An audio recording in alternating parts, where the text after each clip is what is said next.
Comunicado a nuestra audiencia de Televicentro, Emisoras Unidas. En las próximas semanas, nuestra casa de noticias vivirá una de las transformaciones más importantes de su historia reciente. Estamos modernizando por completo nuestros estudios de televisión, un diseño pensado para contarte mejor lo que ocurre en Honduras y en el mundo. Es un paso que damos con mucha ilusión y que, sobre todo, lo hacemos pensando en ustedes, nuestra audiencia. Mientras el centro de noticias evoluciona, notarás algunos escenarios distintos a los de siempre. Pero detrás de cada emisión seguirá estando el mismo equipo humano, la misma vocación y el mismo compromiso de estar contigo cada día. Te pedimos que nos acompañes en esta transición. Es una etapa breve que nos llevará a una producción superior. Queremos ser claros en algo. Esto no se trata solo de tecnología, las pantallas y los diseños, porque son meras herramientas. El corazón de lo que hacemos sigue siendo el periodismo. Cada cambio que emprendemos apunta a lo que de verdad importa: informarte con rigor, veracidad y cuidar la credibilidad que nos has confiado durante décadas. Y si hacemos todo esto, es por una sola razón: la confianza que siempre depositas en nuestros contenidos. No te consideramos un simple espectador de estos cambios. Eres el verdadero protagonista y nuestra razón de ser. Gracias por caminar con nosotros en cada transición, por confiar y por seguir eligiéndonos.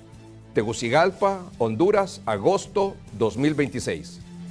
Allí el aguacate 10 pesitos, miren, tenemos plátanos del día, 50 en la bolsada, miren. Aguacate, piña, sandía, venga mi amor, lo esperamos, que eres sandía, melón.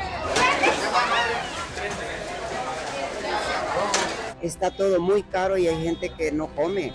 No come, si se come una tortilla, se la come con un pedacito de queso.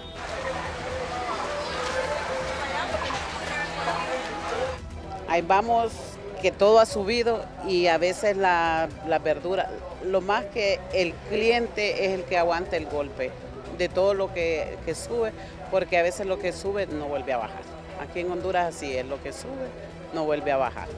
Entonces los insumos nos han subido bastante, para nosotros que somos productores.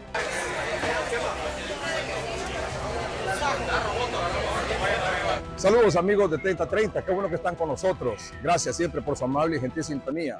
En unos minutos estaremos con nuestros invitados en el estudio hablando sobre el tema del momento, el alto costo de la vida. Pero antes un poco de contexto.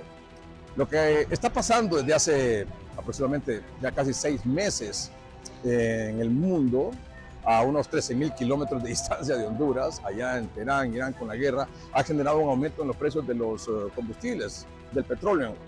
Y evidentemente eso ha impactado aquí en los mercados. Y no solo en los mercados aquí en Tegucigalpa, sino que también en La Ceiba, en Choluteca, en Occidente, en Oriente, en el norte del país, donde quiera que sea.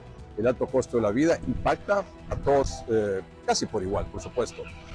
El tema del momento es precisamente este.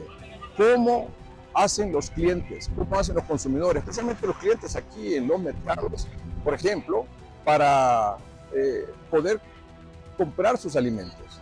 Si pueden comprar la misma cantidad de alimentos que compraban antes, si ha disminuido la cantidad de productos que compran, que pueden adquirir, o por supuesto también si han dejado de comprar algunos productos. Ese es el verdadero problema que están enfrentando la mayor parte de los ciudadanos, no solo los que van a los supermercados, a los mercaditos, a las pulperías, sino también quienes vienen aquí al mercado. El gobierno dice que la cosa podría ser peor, que está subsidiando el precio de algunas gasolinas. Sin embargo, en el día a día, aquí en los mercados, la situación se vuelve asfixiante, la presión es mayor. La canasta básica familiar ya ronda los 16.000, 17.000 empiras. Eso evidentemente ha obligado a mucha población a limitarse en sus hábitos de consumo. Y no solo limitarse, sino que a reconfigurar sus patrones de consumo. Usted viene todas las semanas y ¿cómo ha encontrado los precios en relación, digamos, hace 2, 3, 5 meses? Bastante elevado. Sí, bastante. ¿Cómo está haciendo para que le rinda el dinero? Bueno, con mi esposo pues tenemos un presupuesto y nosotros vemos lo que hace falta en casa y lo que no, entonces no lo compramos para poder así pues solventar otras situaciones que también tenemos. Otras necesidades del Así hogar es. que todos tenemos, por ejemplo. Sí. Ahora, ¿usted está, por ejemplo, destinando más presupuesto para comprar aquí o limita un poco lo que compra? Bueno, como venimos todas las semanas, entonces sí, tenemos esa limitante, ¿verdad? De que tenemos que ver, como vuelvo a repetir, ver en qué cosas sí necesitamos y qué cosas no, porque siempre el presupuesto se eleva. ¿Cuál es el producto, digamos, que le preocupa más en cuanto al aumento de precios? Siempre lo de los productos de la canasta básica. Frijoles, Siempre. huevos, lácteos, Así digamos. es, todo eso sí. ¿Cuál sería su mensaje a las autoridades? Que tomen en consideración, ¿verdad? Todo lo que, bueno, siempre todo político cuando quiere llegar al poder siempre promete y nunca cumple. Entonces, que tomen en cuenta eso, ¿verdad? Aparte de que sabemos que los agricultores siempre dan un precio bastante cómodo y ellos son los que, bueno, los que ya, los consumidores pues recibimos otro precio. Entonces, que tomen en consideración, ¿verdad? Todas esas variantes, porque la verdad que el pueblo hondureño necesita que por lo menos que los productos de la canasta básica, que son los que más nosotros consumimos, que tomen en consideración, ¿verdad? Sí, porque pareciera que esto más bien va para arriba. Así es, y todos los días se escucha el aumento del combustible, tantas cosas, entonces eso también tiene mucho que ver. Muchas gracias, muy amable. A la orden. Gracias. 25, 30 y 40. Para el cliente, que el cliente que viene se queja bastante de todo lo que sube. Ahorita nos está afectando bastante el agua, que no ha llovido. Entonces suben más las verduras porque no producimos todo lo que quisiéramos producir. Ahorita, como en invierno, todo el mundo quiere producir bastante, ¿va? Porque por la temporada de agua, pero ahorita que no ha llovido no se produce suficiente. Entonces por eso sube todas las verduras. Doña Iris, y este incremento en los precios de las verduras, digamos, de la cual usted es productora, ¿desde hace cuánto se viene presentando? Pues mire, las verduras suben según las producciones que hayan. Si hay bastante producción, la verdura baja. Si hay poca producción, la verdura sube. Entonces ahorita que no hay agua, entonces claro, todo ha subido, todo se ha ido arriba porque no hay agua para regar. ¿Y el cliente compra lo mismo, compra menos o ha dejado de comprar ciertos productos? Los que llevaban 5 libras de papas o lo llevan 2 libras. Llevaban 5 libras de tomates o lo llevan 2 porque no les ajusta el dinero. Entonces, y nosotros también traemos menos porque entonces se vende menos. Así estamos. ¿Y lo que usted percibe aquí, estos ingresos, le ajustan para sostener sus necesidades básicas, las suyas y las de su familia? Pues fíjese que no es que ajuste, sino que nosotros nos acomodamos a lo poco que hacemos. Nos tenemos que acomodar. No es que ajusta, no es que nos da el montón. Ahorita de decir que uno va a ahorrar para algo es mentira, uno solo para sostenerse. ¿Y qué piensa de lo que va a ocurrir en las próximas semanas, en los próximos meses? Estamos comenzando agosto. ¿Qué cree que va a pasar de aquí a diciembre? Pues estamos esperando que estos últimos meses de invierno llueva, pues, para seguir produciendo y que quede un poquito de agua tan siquiera hasta para febrero, que nos ajuste hasta febrero. Porque nosotros cuando hay invierno bueno tenemos agua hasta en marzo. De marzo para allá ya casi no hay agua, se secan las aguas, entonces ahí es donde va subiendo otra vez la verdura. En cuanto a los precios, entonces, ¿cuál diría usted que va a ser el escenario? ¿Irán a disminuir, irán a bajar los precios, se van a mantener altos o se van a aumentar? Si no llueve, se va a aumentar. Si no llueve, se va a aumentar los precios de las verduras. Sí, porque necesitamos el agua. Necesitamos el agua más que todo el agua. Que Diosito nos bendiga con el agua. Doña Iris, muchas gracias, muy amable. De nada. Creo que la crisis está un poco complicada porque la verdad que el cliente, antes el que compraba 5 libras, 4 libras, ahora se limita a comprar menos. La verdad que sí se nota el impacto económico que hay en el país. ¿Cuál diría usted que son los principales factores que han provocado que todo esté aumentando de precio?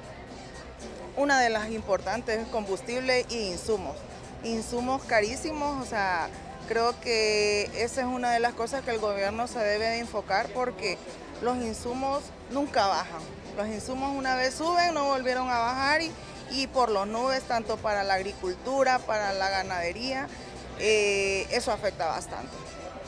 Y los productos evidentemente también suben de precio para el cliente, para el consumidor, pero tampoco vuelven a bajar.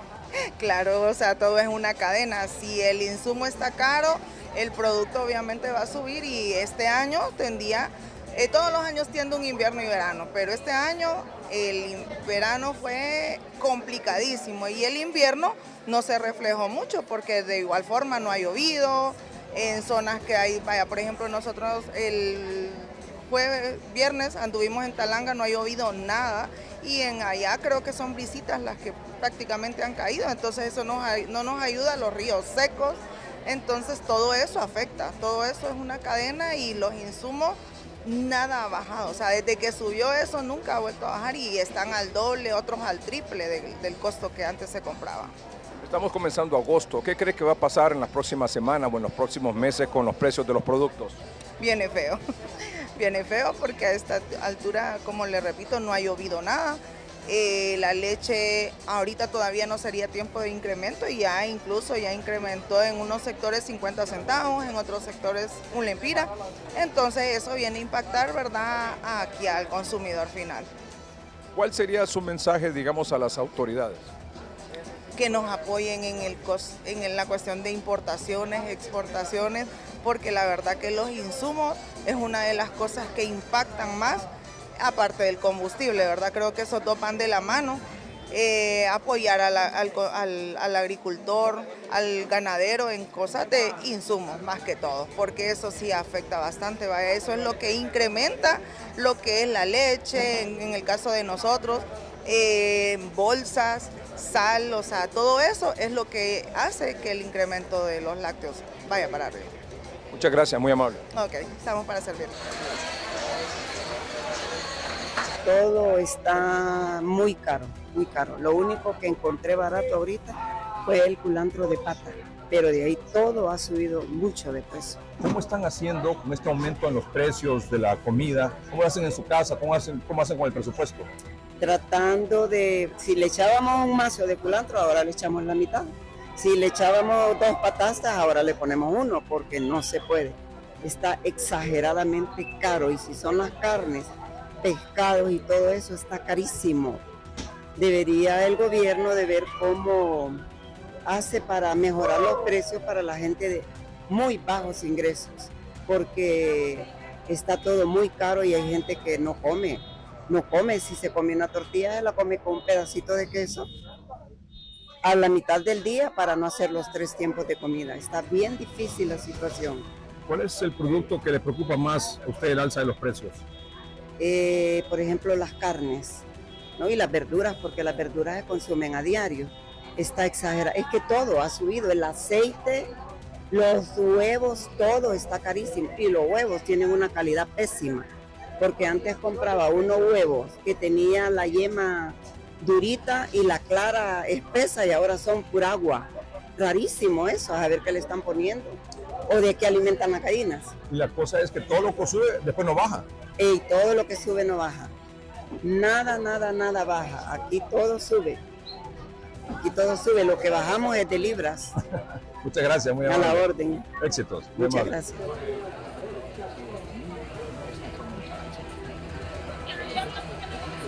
¿Qué le dicen los clientes? No, que está todo caro, pero yo le digo que está bien difícil, que está caro el combustible, como le digo, el abono, mano de obra no se hay en Tatumbla, porque usted bien sabe que los productores se han ido a buscar a trabajar de maestros de albañiles, algunos que eran albañiles, y otros han buscado otro lado, pues han ido para Estados Unidos y todo. En mano de obra no hay casi, solo son pocos los que hemos quedado trabajando en el campo. ¿Y usted diría que los clientes compran igual, es decir, la misma cantidad, o han reducido la cantidad de lo que compran? No, han reducido. ¿Por ejemplo? No, problema es que si le compraban 200 de papa, le llevan 100 lempiras de papa, un poquito de tomate, unas 2 libras, pero han reducido bastante.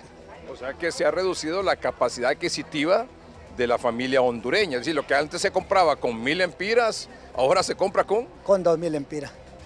Ahí. La carne, usted bien sabía que la carne valía 68 lempiras, vale 100. Una libre papa, nosotros el año pasado se estaba dando a 10 lempiras, 12 lempiras, está a 25 lempiras, 26 la tenemos aquí, pero al cliente la damos a 25 lempiras. Don Ángel, estamos en agosto. ¿Qué va a pasar en las próximas semanas, en los próximos meses con los precios? Mire, si no llueve se va a disparar mal acá, porque ya va el tomate ya va en alza. Nosotros lo estábamos comprando a 500, ya hoy lo compré esta semana a 800 cuando el que no lo tiene. Se lo vendemos, si nosotros lo cosechamos lo vendemos a 800 lempiras para ir sacando los costos. Porque mire que el litro de, como le digo, del que nosotros usábamos para los insumos valía 800, ahorita le vale de 1.200 para arriba. El abono lo compramos el año pasado a 800, está a 1.100 ahorita. Entonces todo se los ha disparado lo que son los insumos. Y el mozo, como le digo, no se haya mano de obra. Y el gobierno, nosotros necesitamos que los apoyen en los abonos, que los bajen los precios, en los herbicidas también, como le digo, el combustible que está caro. Y que los ayuden en las mangueras de goteo, todo eso, para poderle poner riego de goteo, porque eso se utiliza más y el agua se aprovecha más en el cultivo y se gasta menos. Huevo grande lleve. Pase, caballero, ¿cuánto va a llevar? Bueno, las ventas están regulares, no podríamos decir buenas, tampoco podríamos decir malas del todo porque la gente siempre viene a comprar. Ahora no compra las cantidades que compraba antes, ya que se restringe, se merma un poco, porque hay una reorganización en cuanto a los hábitos alimenticios de la gente, debido a que no tiene mucho circulante, mucho dinero en la bolsa. Entonces, ¿qué sucede? El que me compraba 2 cartones, compra uno, porque con el dinero del otro cartón va a comprar lácteos o va a comprar menudos de pollo. Pollo no va a comprar, que se olvide, ¿verdad? Porque la situación que estamos viviendo es bien preocupante en el país últimamente. Desgraciadamente no miramos un enfoque por parte de los gobiernos a buscar satisfacer las necesidades de la población, ¿verdad? Entonces la gente aparte va ahorrando para tener medicina porque sabe que el hospital no va a encontrar nada si va allá. Entonces lo mismo hace con la comida, reduce su consumo de comida porque tiene que tener una reserva porque está preocupado, ahí se siente en el ambiente, la gente cuando me viene a comprar se queja bastante de la situación que tienen, ya que el dinero no les rinde, por un lado, y si nos vamos a las personas que producen, los pequeños productores de aquí, para producir les cuesta más, los insumos están más caros. Entonces, por los dos lados estamos afectados. Desgraciadamente, los gobiernos que hemos tenido, no voy a mencionar nombres porque realmente no quiero tener problemas con nadie, pero no se enfocan en las necesidades de la población. Y eso nos ha afectado porque el desinterés de ellos es pasar haciendo show, pasar haciendo campaña, pasar haciendo circo. Pues disculpe que la palabra es un poco pesada, pero no vemos una realidad de que ellos tengan interés en resolverle los problemas a la población, sino que pasan enfocados en sus problemas. Entonces eso nos afecta bastante, la verdad que eso decepciona, don Edgardo, porque las esperanzas de nosotros se reducen, vemos que no vamos avanzando, vemos los otros países de Centroamérica, en uno que hay un señor que Bukele, que dice que ya hay seguridad, que como no quisiéramos nosotros vivir en un lugar seguro, tranquilo. Miraron que él inaugura hospitales. ¿Cuándo nosotros vamos a inaugurar estos hospitales? Ya tienen tiempales, gracias a Dios no se han caído, ¿verdad? Y aún así no cubren las necesidades de la población, entonces eso es un caos el que estamos viviendo, bastante incertidumbre en todos los aspectos. ¿Cuándo vamos a tener otra represa, otro embalse aquí en la capital? Si el último le inauguró el expresidente Callejas, que en paz descanse. Imagínese usted, qué esperanza. Por lo menos yo ya tengo 64 años, pero la esperanza de mis hijos, de mis nietos, las veo truncadas, ¿verdad? Porque ellos se podrán graduar en la universidad, pero si no pertenecen a un partido político no van a conseguir trabajo. Entonces, ¿qué pasa? Hay una decepción. Hay una decepción porque aquí no hay personas capacitadas dirigiendo los gobiernos, sino que políticos, ni políticos, oportunistas. Yo creo que políticos le queda muy grande, sino que oportunistas que restringen más a su familia el poder cuando ellos ganan, pero no a las personas que tenemos necesidad de poder tener esperanza en nuestros hijos. Mire aquí, tengo un arquitecto, un ingeniero civil y una abogada aquí, arquitecto también trabajando conmigo, ¿verdad? Vendiendo huevos. Vendiendo huevos. Gasté más de 30 años de mi vida esforzándome para que tuvieran una educación de calidad, Pero eso hasta ahí llegó, la educación. Porque el Estado no les da chance si no pertenecen al partido político de turno. Eso no debería existir en un país como nosotros. En cambio viene una persona que ha andado quemando llantas, que ha andado gritando consignas, que ha repetido toda su vida en la universidad y no se ha graduado, pero gana su partido, es ministro. ¿Verdad? Es una decepción realmente. Como padre me siento decepcionado y no veo para mañana, el futuro, algo prometedor. No hay en ningún partido político. No voy a favorecer a uno y decir que todos los partidos políticos que han llegado al poder son lo mismo, exactamente lo mismo, y la promesa de los 4 años es la misma, que vamos a mejorarle, que vamos a hacerle esto, que le vamos a hacer lo otro. Todo se queda en un papel. Ahí queda todo. Apenas ganan el 28 de noviembre, el 1 de diciembre ya están en campaña política, no están trabajando por el país, no es que están viendo cómo se reparte. Ahorita estamos viendo que todos los partidos políticos se reparten el poder en cuanto ganan. La única diferencia es que el que gana con más votos se queda con la mayor parte del pastel y le da al otro, y el ultimito, el que tiene tal vez 2 o 3 diputados, le dan migajas. Pero por el pueblo no vemos cambios. Nosotros vemos que la situación va empeorando. Últimamente estos años da tristeza ver a mucha gente decir que con 2.000 lempiras solo lleva una bolsita, ¿verdad? Cuando antes dicen que llevaban 2 o 3 bolsas de producto. Entonces no hay esperanza en este momento, y ojalá llegue alguien que tenga la capacidad y el interés por Honduras, ojalá llegue a verlo yo, que aunque yo ya estoy perdiendo la esperanza porque ahorita no hay por dónde pasar. Y esa falta de esperanza, esa frustración, ese desencanto, usted también lo experimenta con sus clientes. ¿Cómo no? Aquí, mire, tengo 31 años de estar aquí y nunca como estos últimos años escuchar a la gente quejarse de su situación, quejarse de cómo viven, no tienen agua, que la luz muy cara. Mire el combustible, hace un mes hubo una broma que le bajaron 4 centavos, pero a la siguiente semana le subieron 5 lempiras al galón. Es como una burla, o sea, no hay un respeto a la población y nosotros somos los que los ponemos ahí. Eso es lo que más me duele a mí, que son las mismas personas. Entonces todo va para arriba, pero no va equitativo con el que trabaja. Vamos con el que trabaja. El sueldo del que trabaja no va a la par con los cambios que se están dando en el alto costo de la vida. No digamos el que no trabaja.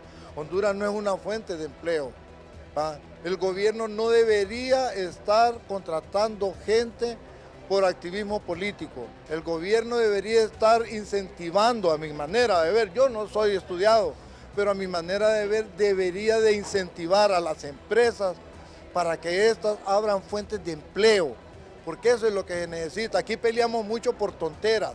Imaginen que dice, unos se oponen al empleo por hora.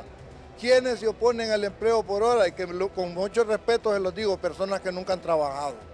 Porque si ustedes ven lo que representan a los trabajadores, nunca han trabajado.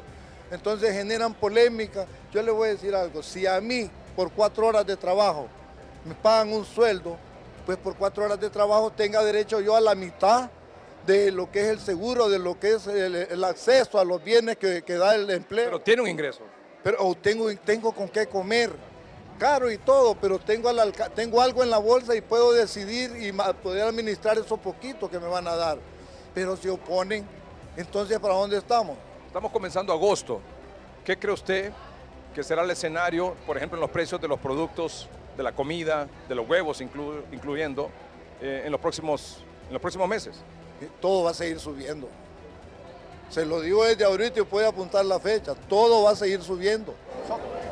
Si no el productor pequeño a costar de subsistencia, vamos a quedar solo en manos de es increíble que hay momentos en donde Honduras se impone. Bueno, hay preocupación en el consumidor, porque si bien es cierto, nosotros siempre tenemos la afluencia del cliente de la ciudad capital y sus alrededores, pero el tema es que lo medimos por lo que el vendedor nos dice.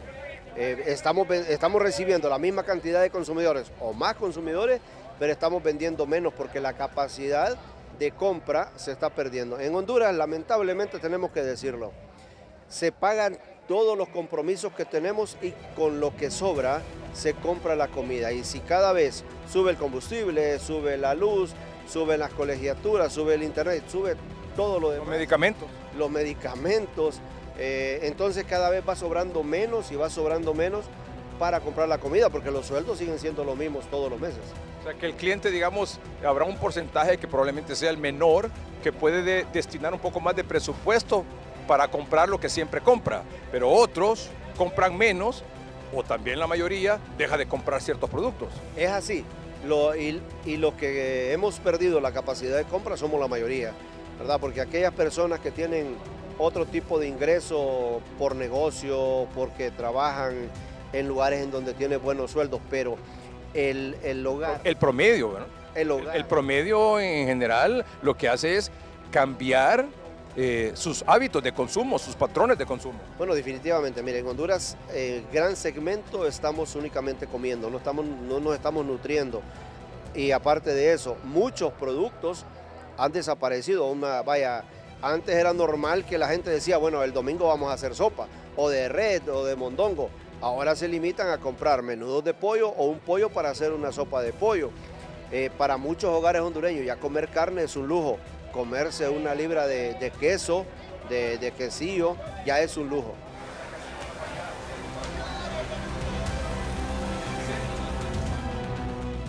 Aquí estamos en el estudio con nuestros invitados en el primer segmento. Estamos todavía en el primer segmento de 30-30. No se lo pierda porque tenemos 2 segmentos más esta noche aquí en el programa. Gracias por estar con nosotros este domingo 2 de agosto. Nuestros invitados aquí en este primer segmento, tema económico, es el tema de mayor interés para la mayoría de la población en Honduras. La licenciada Nancy Ochoa, las damas primero, experta en banca, finanzas, docente universitaria. Muchas gracias por estar aquí, licenciada. Gracias por la invitación y bueno, lo que acabamos de escuchar ahorita no son datos abstractos.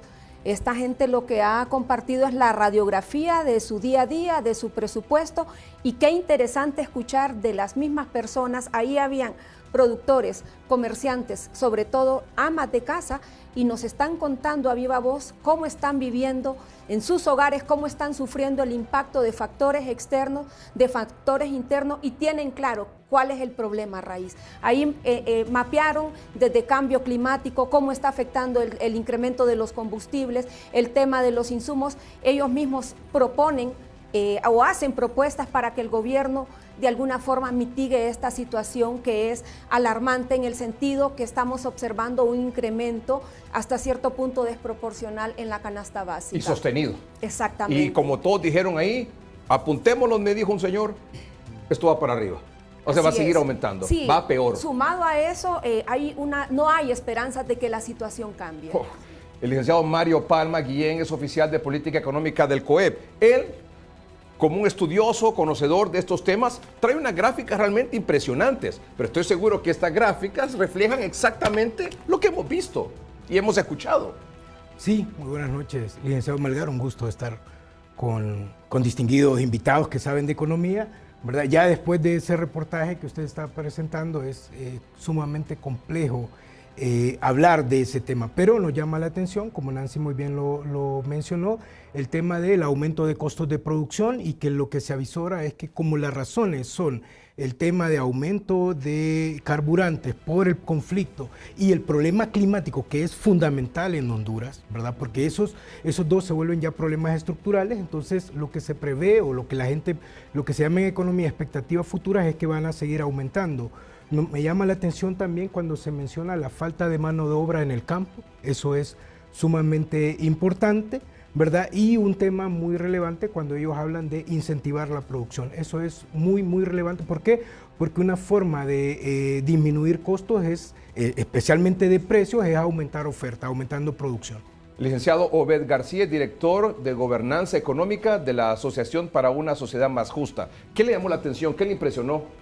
No, gracias igual por la invitación, un gusto compartir esta noche con ustedes. Creo que aquí es importante mencionar en primer lugar una encuesta que nosotros hicimos hace un par de meses, donde le preguntábamos a la gente cuál es el costo cotidiano que más le cuesta financiar, y justamente el primer lugar eran los alimentos y en segundo lugar la energía, ¿verdad? Y aquí en esta presentación acabamos de ver una realidad objetiva, porque son personas que lo viven todos los días. Hubo alguien que dijo incluso que no tenía ningún interés político o algún afán con un partido u otro, y eso ya deja ver que él realmente está expresando lo que sufre cuando va a consumir, cuando intenta comprar algo más allá de lo cotidiano. La falta de oportunidades también nos dejan ver que hemos estado estancados, pero aquí también hay que decirlo, ¿no? Estos temas no son nuevos. Es decir, si nos ponemos a revisar toda la historia reciente de Honduras, vamos a ver que por lo menos desde más o menos 2011 a la fecha, no hemos tenido grandes avances en la productividad, como ya lo decía el licenciado Mario, no hemos tenido grandes avances en el incremento de los ingresos. Fíjese que, por ejemplo, si vemos el nivel de ingreso mínimo respecto del ingreso promedio de los asalariados en el 2002 era más, es decir, que la gente ganaba más que lo que se definía como salario mínimo. Hoy la brecha entre lo que se define como salario mínimo y el ingreso que perciben las personas es como de 4.000 empiras de diferencia. Es decir, aunque el salario mínimo se establezca en más o menos 13.000, 11.000 empiras a la fecha, las personas te están ganando entre 7.000 y 8.000 empiras. Ajá, y la canasta básica anda en 16.000 empiras. Ya vemos, o sea, ¿cómo hace para vivir? Justamente. ¿Cómo hace para vivir? O sea, ¿cómo ha disminuido el poder adquisitivo de la familia hondureña?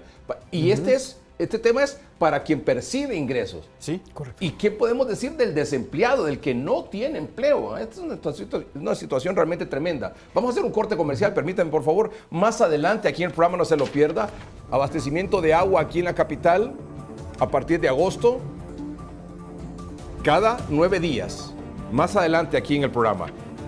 Y por supuesto también,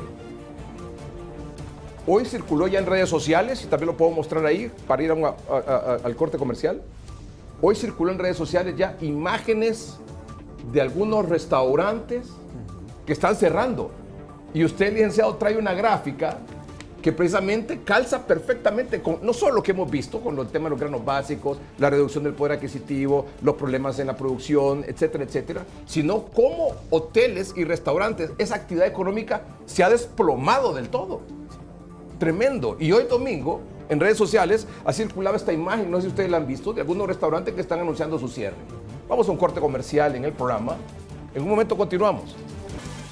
Nuestros invitados en el primer segmento de 30-30 esta noche, de este domingo 2 de agosto, la licenciada Nancy Ochoa, experta en banca y finanzas, docente universitaria, licenciado Mario Palma Guillén, oficial de política económica del COEP, licenciado Obed García, director de gobernanza económica de la Asociación para una Sociedad Más Justa. Aquí hay unos datos interesantes que más o menos, creo que no más o menos, sino que fielmente reflejan lo que hemos escuchado hace unos minutos de lo que recogimos en la calle. La inflación a junio de 2025. Por favor, licenciado Palma, si usted lo comenta. Sí, básicamente lo que observamos ahí es que tal cual lo dicen los datos, que son datos del Banco Central, hay que decirlo, nosotros en COEP los estamos utilizando para analizar, nos indican que efectivamente los precios tienen una tendencia al alza en el país en los últimos meses y especialmente lo que tiene que ver con temas de alimentos y energéticos. Energéticos y transporte. La línea de color azul, digamos, que va subiendo. Son generales. Son inflación en general, ¿verdad? Correcto. Y la otra, la color, digamos, naranja es... Alimentos y bebidas. O sea, todo para arriba desde junio de 2025. Exactamente. O sea, veníamos con esta tendencia, digamos. Exactamente. Bueno, lo otro, cambios de precios. Ahora de diciembre de 2025 a junio de 2026. Sí, estos son datos de nuestro boletín y lo mismo, observamos ahí que la tendencia es hacia el alza de los precios. Volvemos a repetir, y yo creo que al inicio, cuando usted lo presentó, la gente lo tiene claro. Aquí lo que hay es un aumento de costos por temas energéticos, combustibles, transporte. Hay un aumento en términos de una disminución en la producción por temas climáticos. Y también hay un tema que si esto no mejora, porque las dos causas siguen vigentes, el problema bélico en el mundo sigue vigente en el estrecho de Hormuz, por lo tanto los precios de los combustibles van a seguir y los energéticos van a seguir subiendo y el tema climático no mejora en el país, ¿verdad? Entonces vamos a seguir con esas tendencias, por lo tanto entonces hay que tomar decisiones, como muy bien lo apuntaron en el resumen que usted hizo al inicio, que es incentivar la producción. De ahí debemos de partir para poder enfrentar esto que nos está afectando a todos. Es decir, esto que estamos viendo ahora mismo, ese producto y lo que viene, que los mismos entrevistados anunciaron, es producto del aumento del combustible, cambio climático que implica una disminución en la producción. Exactamente. Y esto obviamente se mira con mucho más énfasis por la vulnerabilidad que tiene el país, porque Honduras tiene muchos años de venir hablando de afectación climática. Tenemos más de 20 años, todo lo que va de este siglo, de hablar de esos dos temas. Fíjense bien qué interesante, que es afectación climática y el tema energético. Todo lo que va de este siglo nosotros tenemos de estar hablando de ese tema y todavía no se presentan soluciones. En este sentido, entonces nosotros como COEP, como empresa privada, entonces lo que estamos buscando es que se tomen decisiones que nos ayuden a disminuir los costos de producción para que esto se refleje primero en tener más producción, en mejorar la competitividad, ¿verdad? Mejorar las oportunidades económicas de los ciudadanos y con esto entonces que se refleje también una disminución en los precios, mayor acceso a los recursos, ¿verdad? A los alimentos, que es lo que se debe buscar. ¿Usted diría que estos testimonios que escuchamos hoy los puede haber escuchado en cualquier otro país de Centroamérica, de América Latina? Seguramente que sí. Lo que va a cambiar es la intensidad con que la gente siente el impacto. Por eso le digo, o sea, todos los países estamos sometidos a cambios climáticos, todos los países, estos son fenómenos globales. Ahora, ¿cómo a mí me impacta? Entonces eso depende de la resiliencia que tiene nuestra economía. Por eso es que nosotros insistimos en el hecho de mejorar la competitividad, mejorar los servicios. Fíjese que un señor ahí lo decía muy claro y él decía, y hablaba de temas de salud, hablaba de temas de seguridad, por ejemplo, ¿cuánto invierten las empresas en Honduras en temas de seguridad? Eso aumenta costos. ¿Cuánto invierten las empresas en Honduras por un sistema energético que no es eficiente? Eso aumenta costos y eso se traduce tarde o temprano, como muy bien lo miramos nosotros, en las gráficas que le traemos y en los testimonios, en un aumento de precios y una afectación sobre el poder adquisitivo del ciudadano. Usted comparte aquí una gráfica que dice efectos del incremento del precio del petróleo internacional en la inflación. Correcto. Usted la puede comentar mejor que yo. Sí, básicamente eso es lo que establece la teoría económica, ¿verdad? Recordemos que el precio de los energéticos es muy importante, ¿verdad? Y tiene lo que se llama efectos de segunda vuelta. Nos afecta por dos cosas. Uno, porque primero afecta el tema de transporte de mercancías, ¿verdad? Pero también nos afecta porque gran parte de la energía, especialmente en Honduras, y ahí miramos una afectación. Por ejemplo, si uno tuviese una matriz energética mucho más diversa, seguramente la afectación sería menor. Pero como nuestra matriz energética depende en una buena medida en la producción de energía basada en derivados del petróleo, entonces ahí tenemos un efecto mucho mayor sobre, finalmente, la competitividad de las empresas del país, sobre aumento de costos que se traducen tarde o temprano en un aumento de... Y aquí tiene usted, por ejemplo, el costo promedio en dólares del kilovatio hora.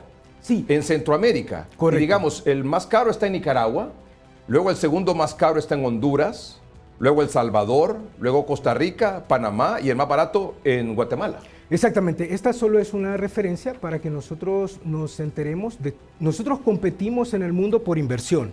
Entonces, cuando un inversionista viene y toma decisiones, entonces uno de los temas que va a comparar son sus costos, ¿verdad? Entonces, el tema energético es muy importante y especialmente cuando uno revisa cómo dependen los diversos sectores del tema energético. Entonces, algunos datos, ¿verdad?, nos indican que la afectación anda depende del sector, pero anda entre un 8 y un 30%. Es decir, el tema de la energía, el peso que tiene en la estructura de costos de una empresa anda entre un 8 y un 30% aproximadamente. Entonces eso significa que si los energéticos están subiendo, entonces los costos de las empresas están subiendo, entonces eso tarde o temprano se va a traducir en un aumento de los precios. Estamos pagando una energía cara y estamos pagando un mal servicio de energía. Y tenemos en el Congreso diputados de diferentes partidos políticos y tienen empantanadas estas reformas al sistema energético. Exactamente. Entonces el castigo es doble. ¿Por qué? Porque por un lado es un sistema energético que no nos está ayudando a mejorar la competitividad, no nos está ayudando a mejorar la confianza del país. Debemos de buscar un sistema energético que se base en el servicio al cliente. Es decir, aquí lo que debemos de buscar es que todos los clientes, ¿verdad?, que tiene el servicio tengan una tarifa que sea competitiva, un servicio que se llama costo eficiente en economía, que sea confiable, que sea estable, ¿verdad? Porque una cosa es que la tarifa es alta, pero la otra cosa es la falta de confianza en el servicio, la inestabilidad en el servicio que le hace perder competitividad. Y esa pérdida de competitividad de Honduras frente a otros países de Centroamérica o del continente No nos tenemos que ir tan lejos, estamos hablando aquí de Centroamérica y el Caribe, por ejemplo.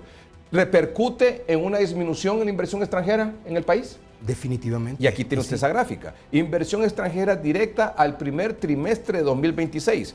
Fíjense que, por ejemplo, al primer trimestre de 2026, la de este año 2026 es la más baja desde 2022, 23, 24, 25. ¿Por qué? Exactamente. Aquí hay una serie de temas que son importantes. Primero es que estamos en un contexto internacional que es sumamente complejo. De hecho, todos los entes especializados nos dicen que la actividad económica en el mundo se está desacelerando por las distintas formas.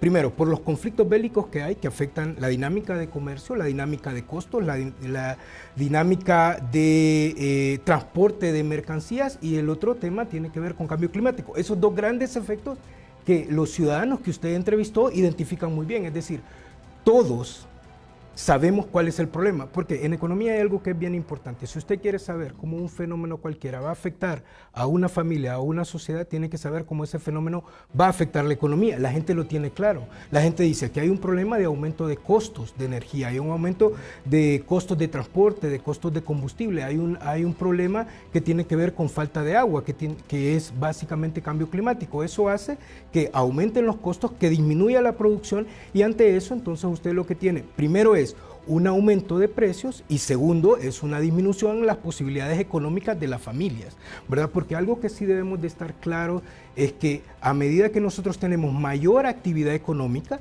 se genera más ingreso y todos recibimos ingresos. Las empresas reciben más ingresos, pero los hogares también reciben más ingresos, y la forma que tienen para enfrentar ese aumento de sus costos de los productos se compensa con un mayor ingreso. Por eso es que es importante entonces tener un clima adecuado de inversión. Y todo eso tiene que ver, por ejemplo, al final, con la baja productividad en el país. Por ejemplo, esta gráfica que usted comparte, la productividad en Centroamérica por hora trabajada. Honduras es el país, Panamá, Costa Rica, República Dominicana, Guatemala, El Salvador, Nicaragua. El país, Honduras, tiene el nivel más bajo de productividad en Centroamérica. ¿Por qué? Correcto, ahí hay una serie de factores que son importantes. Cuando uno analiza la teoría económica y uno habla, bueno, la productividad tiene que ver primero con infraestructura productiva. Eso es importante, puertos, aeropuertos, carreteras. Tiene que ver con salud, tiene que ver con nutrición, que tiene un impacto directo de esto que hemos estado hablando. Tiene que ver con educación, estamos hablando de educación de calidad. Tiene que ver con seguridad ciudadana, tiene que ver con seguridad jurídica. Tiene que ver con la capacidad que tiene el país para atraer inversión nacional, inversión extranjera directa. Todo eso es importante. Un tema que Nancy hablaba en el interín, tiene el ahorro. El ahorro es importante. Un país que ahorra es un país que puede sustentar inversión. Entonces, por eso es importante que nosotros nos preocupemos por la productividad. De hecho, hay una premisa en economía que es importante, a mí me encanta decirla. Si usted quiere cambiar la vida de una sociedad, tiene que volverla productiva. Es la única manera. Difícilmente va usted a encontrar otra forma de mejorar la vida de una sociedad si no es volviéndola productiva. ¿Y qué es la productividad? Es la capacidad que tienen los ciudadanos de producir bienes y servicios en una hora de trabajo. Por lo tanto, entonces, entre más competitivos seamos nosotros, a medida que tenemos mayor infraestructura productiva, tenemos mayor acceso a tecnología, podemos hacer frente al tema climático, tenemos un país con más transparencia, con menos burocracia, con menos tramitología, entonces eso nos va a volver más competitivos. Bien sea, Nancy Ochoa, estamos entonces entre el aumento del precio del petróleo, del combustible y todo lo que eso genera, y la falta de agua por esto del cambio climático. O sea, ¿qué hacer? ¿Hay soluciones a esto? Sí, hay soluciones. A mí me gustaría agregar un elemento más al análisis que viene realizando el licenciado Palma, y es que, el problema bélico va a continuar, los mecanismos de transmisión externos van a ser los mismos, pero la pregunta aquí, ¿qué vamos a hacer internamente para mejorar? Bueno, en primer lugar, hay que destacar que esta situación, si bien es cierto, está afectando, como lo vimos en el reportaje, la microeconomía, o sea, la economía de los hogares, también está generando un impacto fuerte en la macroeconomía. Cuando revisamos balanza comercial, nos damos cuenta que la factura petrolera ha incrementado. Y esto también genera un efecto en las finanzas públicas del país. ¿Qué significa? Que se están erogando más dólares. Cuando revisamos entre el 2025 al 2026, esta factura sobrepasa o ha incrementado en más de 300 millones de lempiras. Que no se vean afectados hasta el momento las reservas internacionales es por el papel que están desempeñando las remesas familiares en todo este contexto, pero yo creo que es importante mencionarlo, porque a la par de esto, también cuando hacen falta estos dólares o se implementan mecanismos de subsidios, como estamos observando el subsidio a la energía, el subsidio a los combustibles, hay que endeudarse también. Entonces, a nivel de indicadores fiscales, también nos genera un problema serio. Esto se traslada a la microeconomía, como ya lo explicaron los expertos en el reportaje, pero bueno, ¿qué hacer? Hay varios escenarios que pudiesen, que ya se han propuesto, aquí yo por lo menos no vengo a proponer nada nuevo. Hay que revisar la estructura de esa fórmula que en alguna medida afecta. Se ha hablado en otras ocasiones de revisar la carga tributaria, el impuesto que se está cobrando. Ya se ha dicho desde el gobierno que no se puede, pero podría ser una opción factible, aunque sea de manera temporal, mientras vivimos estos picos de incrementos, o valga la redundancia, en los derivados de los combustibles. Y algo muy importante, somos un país que todavía sigue pensando en apoyar otras actividades económicas y no hacemos una mirada al fortalecimiento de la matriz productiva. ¿Qué indicador pudiéramos utilizar para sustentar este argumento? Bueno, solo veamos el presupuesto general de la República, donde, si bien es cierto, se mejoró en alguna medida la asignación a la inversión pública. Al día de hoy, inversión productiva solo se ha ejecutado un 29%, cuando ya prácticamente estamos ya en el 8º mes. ¿Qué significa eso? Que los recursos que pueden de alguna forma revertir parte de esta situación no se están ejecutando. Seguimos dependiendo de un presupuesto que es altamente rígido, enfocado en solventar o sostener el gasto corriente, sueldos y salarios, pago del servicio de la deuda, y esto no nos permite en alguna medida. Y perdón, con esto, ¿a dónde quiero llegar? A explorar la posibilidad de blindar la producción local, hablar de subsidios, pero no estoy hablando de los subsidios que existen actualmente.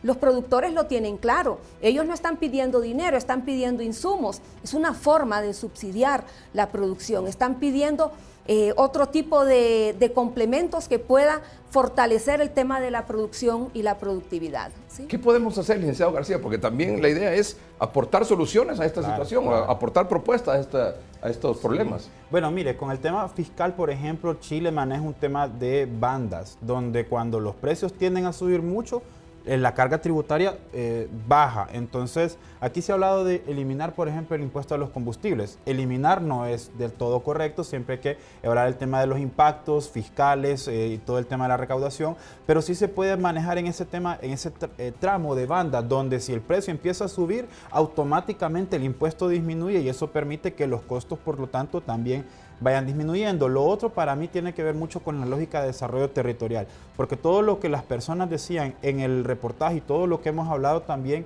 se produce en el campo, se produce en las zonas de oriente, se produce en el occidente. Es decir, si nosotros consumimos frijoles, maíz, no es frijol que se cultiva y se produce en Tegucigalpa. Y nos hemos olvidado de todos esos elementos productivos que Honduras ha tenido. Digamos que si lo vemos en una especie de anillo periférico, tendríamos toda la zona de Santa Bárbara, Intibucá, Olancho, Trujillo, la zona sur también, y poder encadenarlo todo con más inversión productiva, como usted lo decía, podemos entonces tener mayor apalancamiento en nuestras actividades productivas y así cuando los precios o los choques externos, como dice el Banco Central, empujan nuestra economía, nosotros tenemos una economía suficientemente abastecida con alimentos, con empleo local, porque ese es otro tema. Alguien lo decía aquí y me llama mucho la atención, no se encuentran cortadores. Eso lo venimos también diciendo casi desde el 2022-2021. no se encuentran cortadores, no se encuentran carpinteros, no se encuentran electricistas. ¿Pero por qué sucede? Porque en Honduras no tienen oportunidades, tampoco van a estar aquí obligados cuando pueden encontrar mejores oportunidades, aunque esto hay que decirlo también, exponen su vida a tal vez una ruta migratoria o también a condiciones en el extranjero donde no se les van a hacer valer sus derechos como ciudadanos, cosa que tenemos que haberles dado en Honduras. Entonces, eso para mí tiene que ver entonces primero, como decía, modernizar nuestra política fiscal para que sean ajustes automáticos en función de la variación de los precios y después retomar esa lógica de desarrollo productivo territorial para que entonces no tengamos que importar frijoles, no tengamos que importar café, no tengamos que importar granos básicos. Tenemos un territorio suficientemente productivo y la canasta, la balanza comercial de hace 50 años nos decía que teníamos una abundancia de productos en nuestra cartera. Hoy casi el 80% del producto que consumimos a diario lo importamos. Más allá de medicamentos que estamos de acuerdo, hay que importarlos o algunos otros alimentos. Debería de ser vergonzoso que todavía tengamos que importar maíz, arroz, frijoles. Sabemos que en medio ahí está el tema del acuerdo comercial con los Estados Unidos, pero también es un tema que no hemos potenciado. Ya lo decía el licenciado Palma, esto se viene hablando desde hace 20 años. Ajá, pero si hace 20 años hubiéramos hecho las cosas diferentes, claro, ¿de qué estaríamos hablando hoy?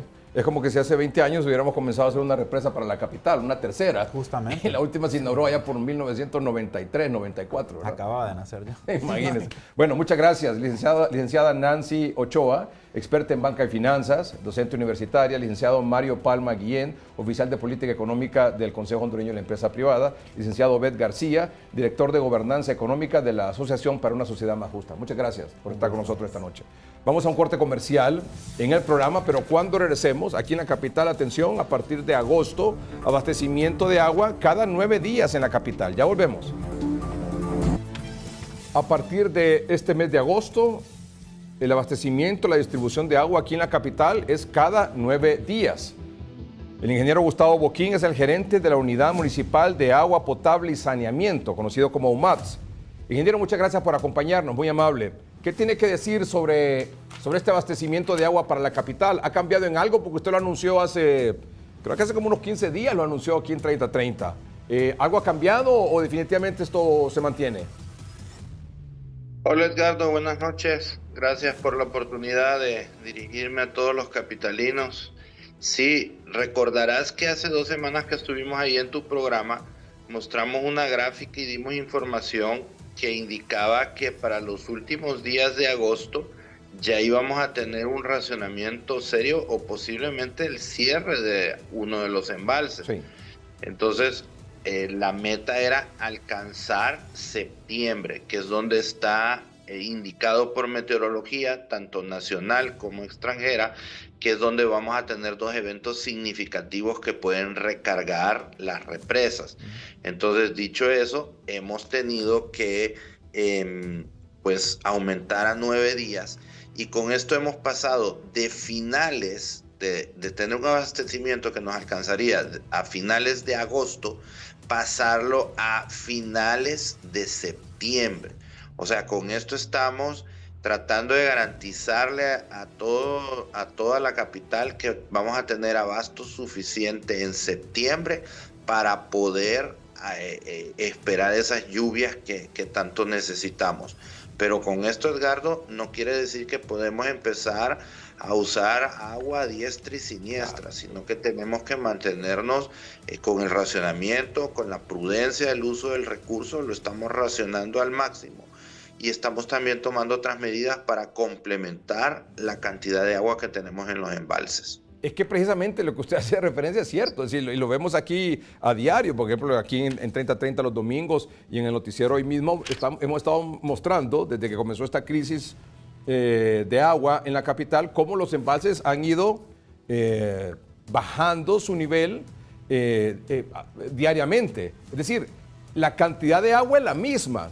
Lo que está haciendo usted, la autoridad municipal, es gestionando y ver la manera como si esta agua que teníamos o que tenemos actualmente en la Concepción, Los Laureles, nos daba para finales de agosto, ahora con esta gestión, distribuyendo cada 8, 7, 9 días, nos va a durar, como bien nos dice usted, hasta finales de septiembre, probablemente, si las condiciones continúan como están. Así es, ¿verdad? Correcto, Edgardo. Y si recuerdas el día que estuvimos ahí en tu programa, el embalse Los Laureles estaba alrededor poquito menos del 41%. Hoy está poquito más del 40%. Sí. Y en el embalse Concepción, que es el más grande, teníamos en aquel momento un 33%. Hoy tenemos un 32%. Esto nos indica dos cosas. Número uno, que los capitalinos nos hemos puesto las pilas ahorrando agua. Número dos, que hemos logrado con el equipo técnico de UMAP mantener un racionamiento efectivo y prudente. Si tú ves las fugas de agua potable en la ciudad, que habitualmente se veían, que parecían fuentes, ahorita están totalmente controladas. Eso gracias a los equipos de trabajo de UMAP, que por primera vez en la historia nos mantenemos trabajando hasta las 10, 11 de la noche en turnos ya extendidos y que van a quedar así ya para siempre. O sea, la ciudad y la meta a futuro es que nosotros tengamos cuadrillas de reparación 24/7. Vamos trabajando poco a poco. Cuando se recibió esta administración, teníamos reparaciones que ni siquiera se llevaba un control de cuánto tiempo tardábamos en hacerlo. Hoy te puedo decir que ya estamos en menos de 6 horas cuando recibimos el reporte para una reparación de agua potable y menos de 8 horas para una de aguas negras. Así que estamos trabajando, estamos racionando el líquido, pero no lo podemos hacer, Edgardo, sin el compromiso de todos los capitalinos. Necesitamos ahorrar agua, necesitamos alcanzar ese septiembre. Y aún en septiembre, cuando las represas logren recuperarse, tenemos que seguir siendo ahorrativos y prudentes, porque recordad que hay que enfrentar el próximo verano 2027, que viene igual de difícil que este 2026 o hasta más. O sea que tenemos que actualizar esta gráfica que dice el 29 de agosto se acaba el agua de la Concepción y Los Laureles. Ahora tendría que actualizarse que si no llueve, de aquí a finales de septiembre, tendremos agua en los embalses hasta finales de septiembre. Correcto. ¿Te recordás cuando te visitamos ahí con nuestro señor alcalde Juan Diego Zelaya, que le decíamos la gráfica de la muerte? Sí. Bueno. Usted recuerdo que en ese momento dijo, 26 se acaba el agua de la Concepción, perdón, de Los Laureles, y el 29 de agosto el agua de la Concepción si no llueve. Pero también anunció que para gestionar esa agua iban a hacer estos racionamientos un poco más drásticos y que la población obviamente tenía que cuidar el vital líquido, ¿verdad? Claro que sí, y además también, Edgardo, estamos ya perforando una nueva batería de 6 pozos. La semana pasada empezamos con el primero, vamos a empezar a hacer 5 más, y lo que te comenté, que encontramos 41 pozos abandonados en Tegucigalpa. Ahorita están los equipos de trabajo, ya deberían de estar entregando a más tardar el martes el análisis de cuáles vamos a poder rescatar, cuáles vamos a poder reparar. Yo esperaría poder reparar unos 26, 30 pozos de esos. Para los amigos del mercado Zonal Belén, ya les vamos a empezar a reparar su pozo esta semana, si Dios quiere, para poder tenerlos abastecidos. Para las personas del hospital psiquiátrico también la próxima semana vamos a iniciar la reparación de ese pozo. Así que con la gestión de UMAPS, de la dirección de nuestro alcalde Juan Diego Zelaya, vamos adelante y estamos gestionando el líquido lo suficiente para poder hacerle frente a este verano, que ha sido el verano más seco en los últimos 10 años. Fíjense que, por ejemplo, estábamos chequeando el cronograma, el plan de distribución de agua potable aquí en la capital, y tomamos así al azar 3 colonias, la Miraflores, la Cerro Grande y la Tepeyac, digamos. Entonces, por ejemplo, aquí dice Lomas de Miraflores Sur. Tuvieron agua ayer sábado 1 de agosto, y vuelven a tener agua el jueves 6, y vuelven a tener agua el jueves 13, y vuelven a tener agua el jueves 20, y luego el jueves 27. Pero ahí no son 9 días, son 1, 2, 3, 4, 5 días, entre 5 y 7 días más o menos, ahí en Miraflores. Ok, eso se debe, Edgardo, por dos motivos. Uno, recordar que nuestra ciudad no tiene líneas dedicadas a cada punto. Nos tenemos que interconectar. Y te voy a dar un ejemplo sencillo. Cuando vas de Emisoras Unidas al Boulevard Morazán, te tenés que cruzar por las lomas del Guijarro, por darte un ejemplo.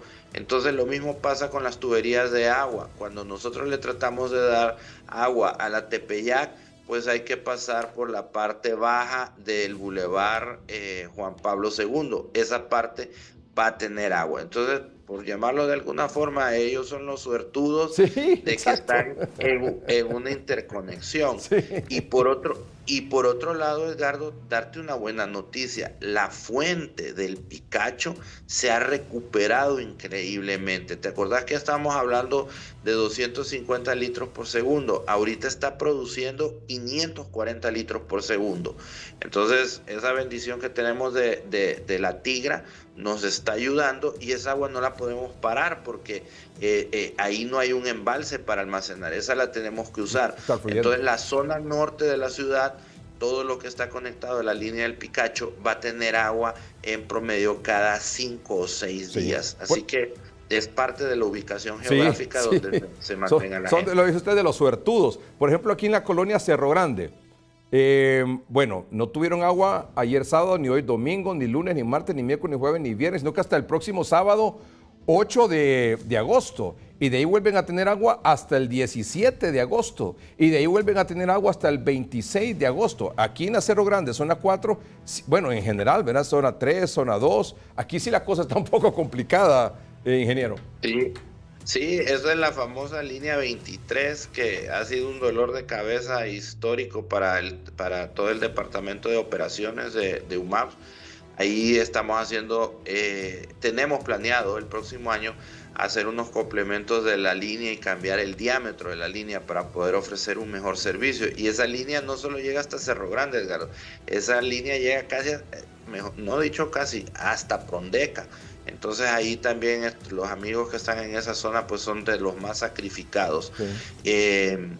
Por ejemplo, la parte de la Nueva Jerusalén ni siquiera tiene tubería. Es un proyecto que tenemos que complementar y que tenemos que crear el próximo año. Pero aquí la buena noticia es que ya se hicieron las gestiones necesarias para obtener 2 créditos grandes y cambiar la tubería, repotenciarla y ampliar la red en todo lo que podamos. Y la tercera colonia que tomamos así al azar es el sector de la colonia Tepeyac. Ahí está, digamos, atención a nuestros buenos amigos y amables televidentes de Lomas del Mayab, Luis Landa, Payaquí, la Argentina, la Florencia Sur, la Florencia Este, Florencia Norte, el Triángulo, Lomas del Guijarro, Las Minitas, la Tepeyac, Rubén Darío, toda esa zona ahí, Castaños. Por ejemplo, en Lomas del Mayab van a tener agua mañana lunes 3, y de ahí vuelven a tener agua hasta el 12 de agosto. Y de ahí vuelven a tener agua hasta el 21, y el abastecimiento les vuelve a llegar el 30. Y así más o menos todos en este sector, ¿verdad? Ay, estos no son tan suertudos. Así es, son de los golpeadones, de los golpeadones. Entonces, es parte de la administración del servicio. En la parte baja de esa colina está medio aislada, tiene tuberías que se pueden, para mala suerte de ellos, se pueden aislar y se pueden cerrar, y por eso los hemos sacrificado un poco más. Bueno, a cuidar entonces el agua. Y lo otro, entonces tenemos entonces más o menos cuántos pozos se están perforando o se van a perforar para abastecer de agua la zona ahí donde están estos pozos, más o menos. Ahorita vamos a perforar 6, Edgardo. La semana pasada empezamos a perforar uno en la penitenciaría central. Y mucha gente decía, ¿por qué en la penitenciaría? Bueno, es clave ese pozo porque nuestros tanques cisternas, por el tamaño la penitenciaría central aquí en el centro, ¿verdad? Sí. La ex, sí. Sí, la antigua PC. Entonces entraban ahí nuestros tanques cisternas y causaban un caos vial porque no hay forma de ubicarlos de tal manera que no interrumpan el tráfico. Y entonces lo que hicimos fue que determinamos poner un pozo ahí para que con un tanque cisterna pequeño pueda estar yendo y viniendo ahí cercano y poder darle más o menos a unos 1000 negocios servicio en el centro de la ciudad. Muy bien.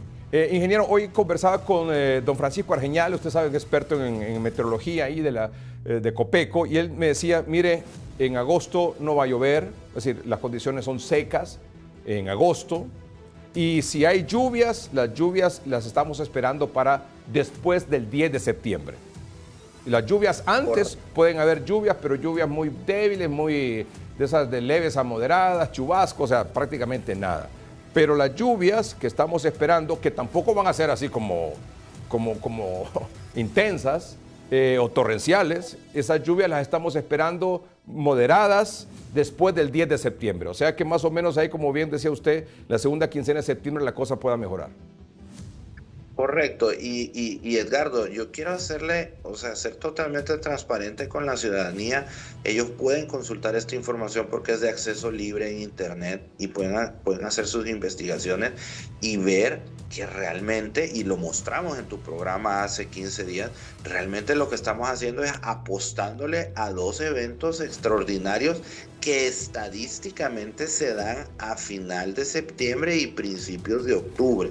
A eso es que estamos apostando, porque el cambio climático que hemos tenido con el fenómeno del Niño nos tiró abajo del 45% el promedio de precipitación de lluvias, y eso es el efecto que tenemos. Así que tenemos que ser prudentes, tenemos que seguir ahorrando agua, tenemos que ser pacientes y no queda de otra, porque hasta que no entre la represa San José a funcionar en el primer trimestre del 2028, seguimos contando con los mismos 45 millones de metros cúbicos de reserva para la ciudad, que es ya totalmente insuficiente para una población de prácticamente 2 millones de personas. Ingeniero, muchas gracias por aceptar esta conversación sobre este tema, muy amable. Gracias, a las órdenes. Gracias. Es el ingeniero Gustavo Boquín, gerente de la Unidad Municipal de Agua Potable y Saneamiento. Vamos a un corte comercial. En un momento continuamos. Y a ustedes gracias por su atención. Buenas noches y que estén bien.